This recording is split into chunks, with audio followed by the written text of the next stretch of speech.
Hey everyone, and welcome to this episode of Before My Morning Coffee. Lisa Freed here.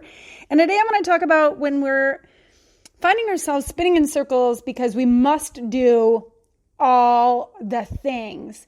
Like we have many things pulling at us for our priority and for our attention, and we're just not sure where the heck we actually focus or invest that time. And I know that we've all been there, right? Especially in North America, we definitely believe in busy as a badge of honor, right? So we've got a lot of irons in the fire. And I know how ineffective that is in the branding world. If you have too many irons in the fire, then you definitely end up with some irons that are way too hot and some that are too cold to be usable. All right? So if you are curious, there's a practical ranching standpoint for you. Now, if you're feeling overwhelmed, do you write them down? Do you just choose a few? What do you do? And I can tell you that one of the things that I advise my clients to do and my friends is to, one, brain dump. Write a list of all the things down. And then go through and cross out all the things that are just stupid shit, right? Like all the things that are just like, this is ridiculous. Why did this even make my list? Why bother? Cross them off. Look at your list again. Now, some of you are people that are like, okay, now I got to rewrite the whole entire list again. Good. Rewrite the list without the stupid stuff. Now look at your list and be like, what is it that I can delegate, right? What is it there that I can delegate to someone else so it is not my issue, not my problem, not my circus, not my monkeys, right? And write down their name beside it, okay?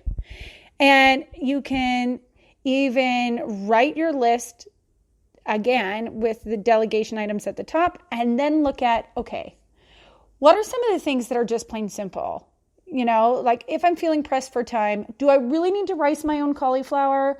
Or can Hubs hit up Costco and buy the big giant bag and it's already done for me? No problem, right? What are some of those things? And again, that's a delegation thing, but it also is something that if you can't send somebody else to the store to get it, is it something you can order on Instacart or your online grocery delivery service or click and collect, whatever, right? What are some of those things?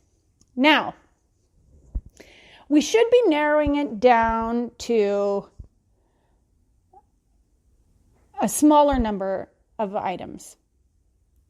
When you look at your list, I want you to look at the things that are today, like these need to be done today, right? Put items that aren't due today on another list, like set them aside. You can reevaluate them tomorrow. But let's just look at the items for today. What needs to be done in the morning? Like, for example, make my kids lunch. Well, if you haven't made it the day before, then that would be a morning chore. Getting the family out the door, morning, right? What can be done in the afternoon? What is a task that is for evening? Like drive Bella to swim class. Obviously, if swim class is in the afternoon or in the evening, you're not going to drive her to swim class in the morning and be like, bye, Bella, and just leave her at the pool unsupervised, right? Make your list for morning, afternoon, and evening. And look at the list and be like, some of these things are back burner things. They are things that I've committed to, that I have said yes to when really every cell in my body was like, nope, no way, nuh-uh, nada, ain't happening. Back out of those obligations. It's entirely okay for you to change your mind, yet be upfront about it, be clear about it. You don't need to make excuses, but do give the other people time, like ensure that they have time to pivot from your change of plans, right? You get to come first. because I don't know if you notice this, but it's your life, right? And remember, all you can do is all you can do, and all you can do is enough. And it's really hard sometimes to remember this. I know I was having a conversation with my BFF, and we were talking about how she's like, I just got all the things, and I can only really give my attention to my full-time job right now, and that's making it really challenging because she's a wife, she has pets, and she is also taking 2 classes towards her master's degree. Hello, there's a lot of effort that goes on there. So obviously she has to prioritize what's getting her attention right then, right there. And it can be,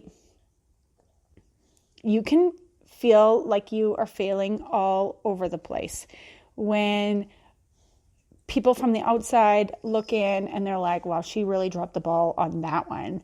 The best thing that I can say about that is to remember that their opinions don't matter and not to focus on them. Maybe give them a little distance from your inner circle, or ask them like, hey, are you willing to help out and support in some way? Because if not, bye, right? Now, I know that I have went on and talked about many, many things. So let's just bring it back down to something small and concise. When you have too many things to do, brain dump, write them all out. Look at the things that can be delegated and delegate them. Once you've done that, or before you do that, write down the things that you wrote down, like that were stupid, and write a line through them. They don't matter, right? Delegate, and then look at only the items that are today, and identify morning, afternoon, evening. When do these tasks need to be done? And write them out accordingly. You can write it on a fresh new list. You can highlight it a different color. You can scratch things out. I can just picture my friend Kim just cringing at the thought of somebody scratching out something on a list and it not being pretty and pristine. But you can do all of these and survive the day. One of the things that I find that absolutely works exceptionally well is to share this list with a close and trusted person and update them throughout the day as you check off a box. It'll keep you motivated, it'll give you time to celebrate, and it will get you continuing to work through that list, right? And sometimes you got to make time for Netflix and chill. All right. I wish you a day as beautiful as you. I'm going to enjoy a cup of coffee. Hopefully it'll take the edge off of a headache that is starting to be there. And yes, Rebecca, if you're listening, or Murray, I did already just drink 32 ounces of water, hoping that might change things. So I wish you a day as beautiful as you. I will be back again tomorrow with another episode of Before My Morning Coffee. I wish you great, great things. Bye for now, everyone.